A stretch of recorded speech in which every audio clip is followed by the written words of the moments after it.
तिङन्त प्रकरण की व्याख्यान संख्या 2 में आप सभी का स्वागत है।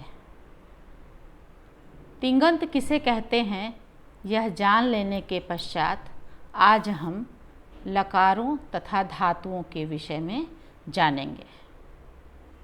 लट, लिट, लुट, लृट, लेट, लोट, लंग, लिंग, लुंग और लृंग ये 10 लकार बताए गए हैं।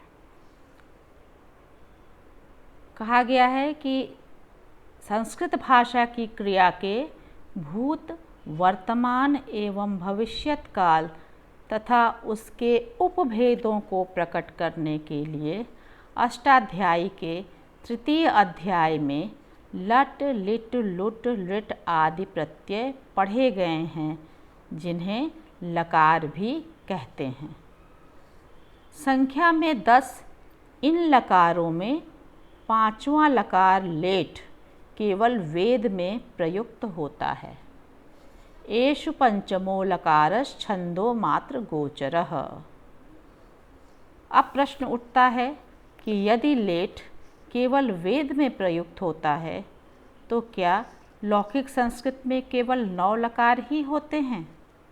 इसका उत्तर है कि लिंग लकार के विधि लिंग एवं आशीर लिंग रूप से द्विविध हो जाने के कारण पुनः लौकिक संस्कृत में भी लकारों की संख्या 10 हो जाती है। लट आदि ये लकार अकारादिक क्रम से पढ़े गए हैं। प्रत्यय सूत्र के अधिकार में पठित होने के कारण लट आदि प्रत्यय कहलाते हैं। इन 10 लकारों के अंतिम टकार एवं ङकार की हलन्त्यम सूत्र से तथा लकारोत्तरवर्ती स्वरों की उपदेशे अजनुनासिक इत से इत संज्ञा होकर तस्य लोपः सूत्र से उनका लोप हो जाता है। अर्थात लट, लिट, लुट इत्यादि में ल के पश्चात आए हुए अ, ई, उ की उपदेशे अजनुनासिक इत से इत संज्ञा होती है और इनके अंतिम व्यंजन ट और ङ की हलन्त्यम से इत संज्ञा हो जाती है और तस्य लोपः से लोप हो जाता है। शेष बच जाता है, सभी 10 में शेष बचता है ल। इस ल की भी लशक्व तद्धिते सूत्र से इत संज्ञा की प्राप्ति होती है।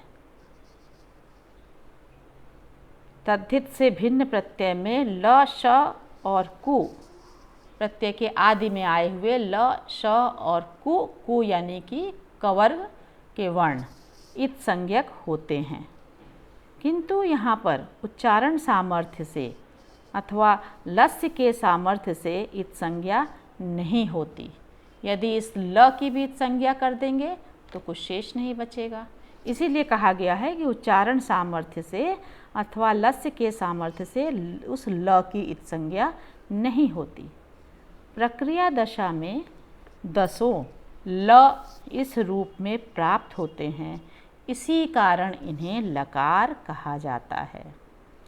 इस प्रकार 10 लकारों में प्रथम 6 टित लकार तथा शेष 4 ङित लकार हैं।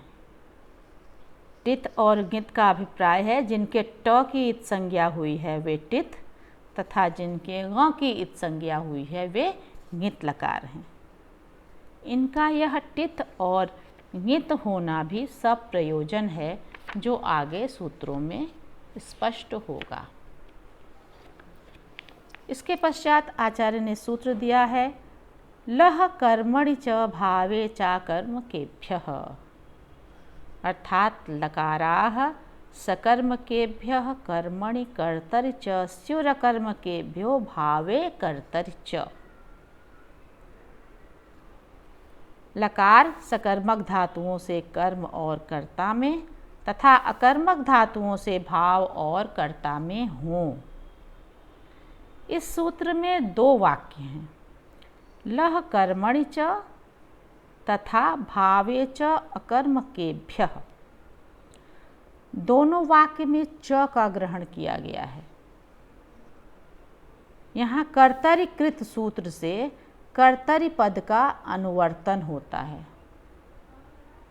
हम सभी जानते हैं कि पाणिनि सूत्रों की यह विशेषता है कि सूत्र के अर्थ की संगति के लिए अन्यत्र सूत्र से किसी न किसी पद का अध्याहार या अनुवर्तन करा लिया जाता है, जिससे कि सूत्र में अर्थ की संगति बनी रहे। तो यहाँ भी कर्तरीकृत सूत्र से कर्तरी पद का अनुवर्तन हो रहा है। धातोः सूत्र के अधिकार में पठित होने के कारण यहाँ धातु का भी अनुवर्तन हो रहा है। इस प्रकार प्रथम वाक्य का अर्थ हो जाएगा लकार सकर्मक धातुओं से कर्म और कर्ता में हों। द्वितीय वाक्य का अर्थ होगा लकार अकर्मक धातुओं से भाव और कर्ता में हों। प्रथम वाक्य में कर्मणि के ग्रहण से सूचित होता है कि यह वाक्य सकर्मक धातुओं के लिए है, क्योंकि अकर्मक धातुओं में कर्मणि अंश घटित नहीं हो सकता। अब इस स्थल पर कर्ता, कर्म और भाव के विषय में भी जान लेना आवश्यक है। प्रत्येक धातु का अर्थ होता है जिसके दो विभाग होते हैं, फल एवं व्यापार। धातु के व्यापार का आश्रय कर्ता कहलाता है तथा फल के आश्रय को कर्म कहते हैं।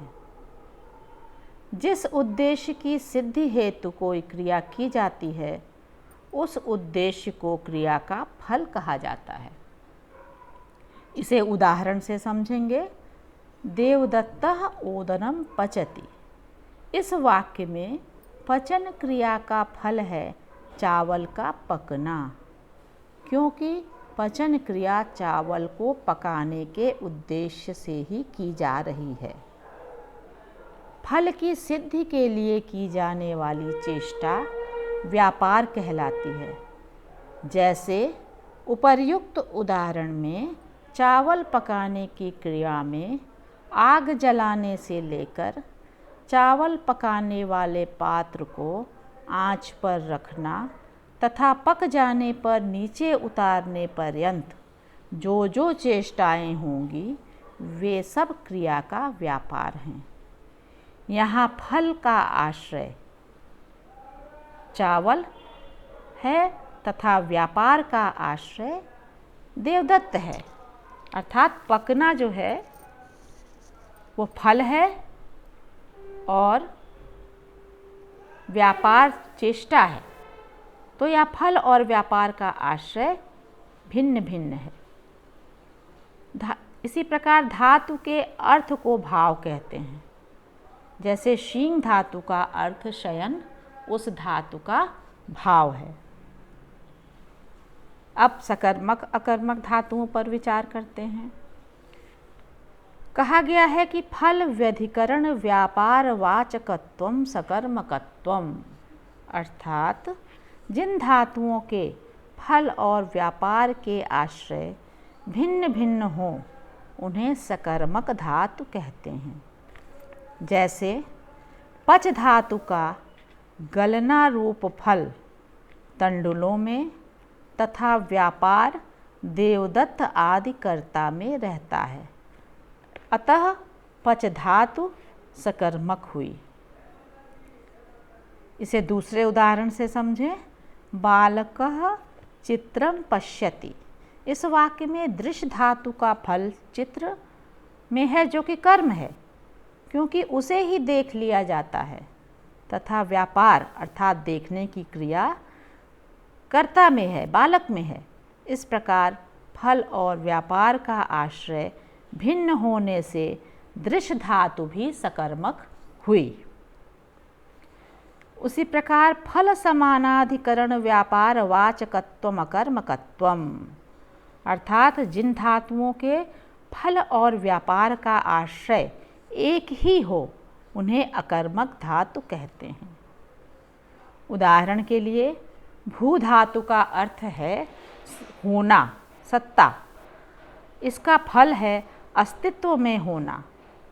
उस अस्तित्व में होने के का अनुकूल व्यापार जो व्यक्ति करता है उसे ही अस्तित्व में होने का फल भी प्राप्त होता है। अर्थात होने के लिए, अस्तित्व में रहने के लिए जो व्यापार एक व्यक्ति करता है वही व्यक्ति अस्तित्व में है, इस प्रकार कहा जाता है।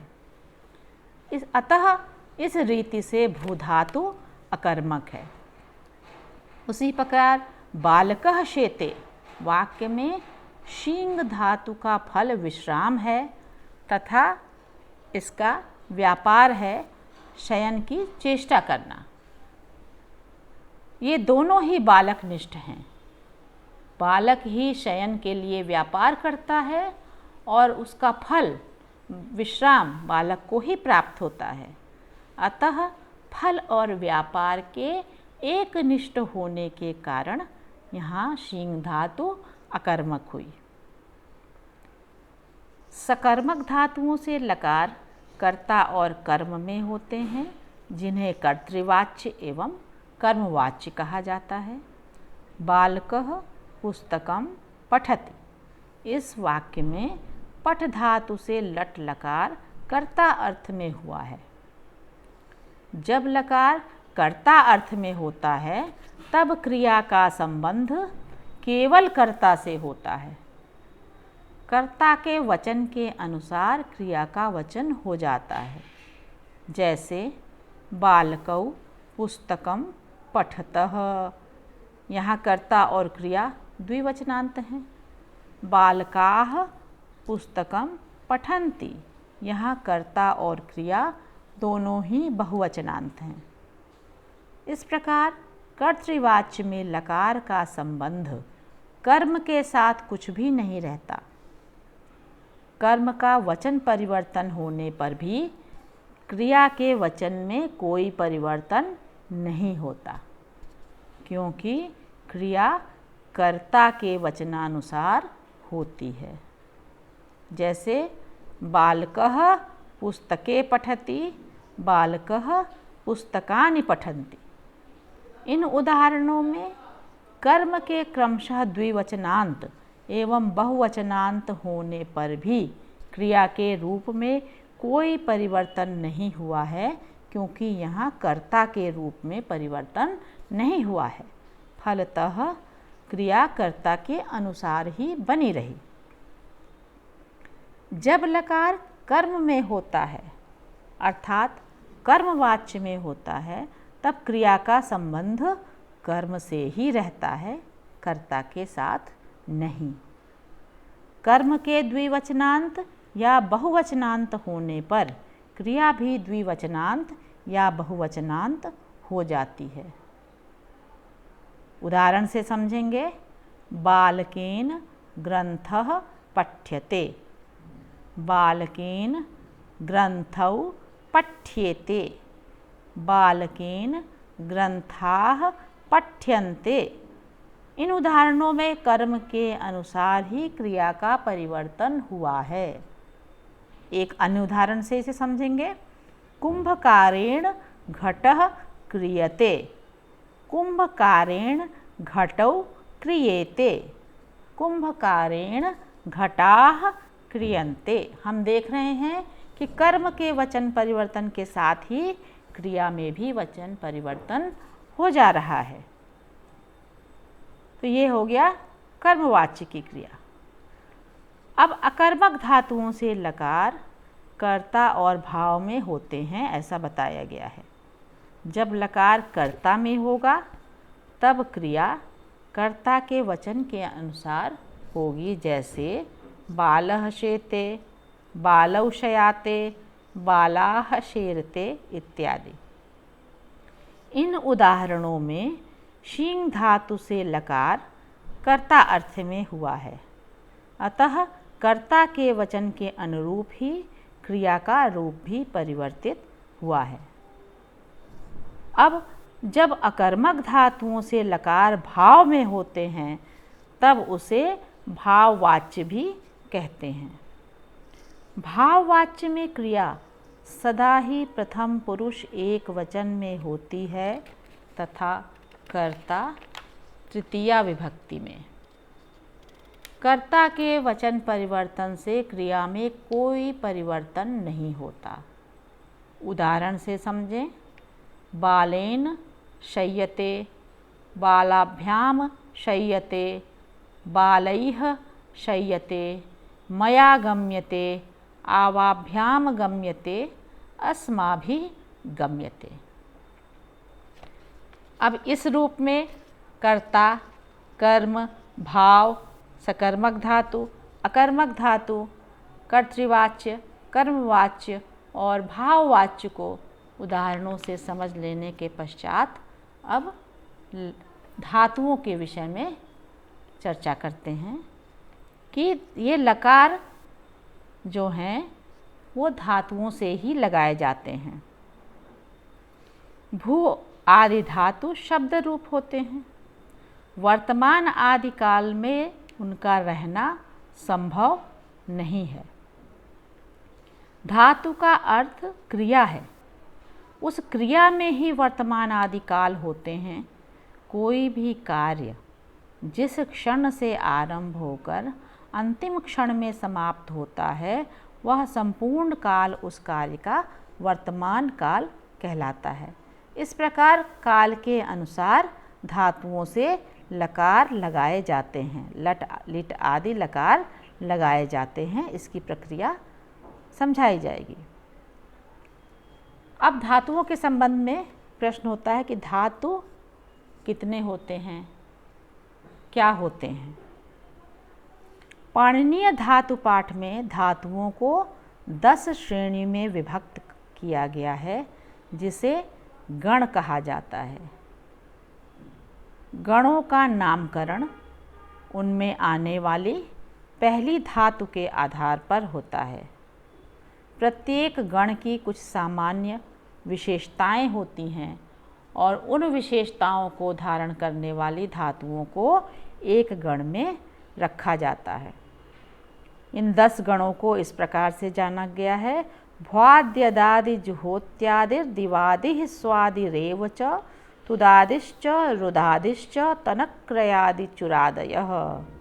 अर्थात भ्वादिगण, अदादिगण, जुहोत्यादिगण, दिवादिगण, स्वादिगण, तुदादिगण, रुधादिगण, तनादिगण, क्रयादिगण और चुरादिगण। इन धातुओं के अपने अपने अर्थ होते हैं जिन्हें कि प्रसंगतः हम समझेंगे। अब 10 गणों में प्रथम भ्वादिगण है और भ्वादिगण की भी प्रथम धातु भू है। इसलिए भू धातु के माध्यम से लट लकार की रूप सिद्धि हम प्रारंभ करेंगे कि वर्तमान काल में भवति भवतः भवन्ति, भवसि भवथः भवथ, भवामि भवावः भवामः रूप सूत्रानुसार किस प्रकार सिद्ध होंगे, अगले व्याख्यान में हम यह जानेंगे। धन्यवाद।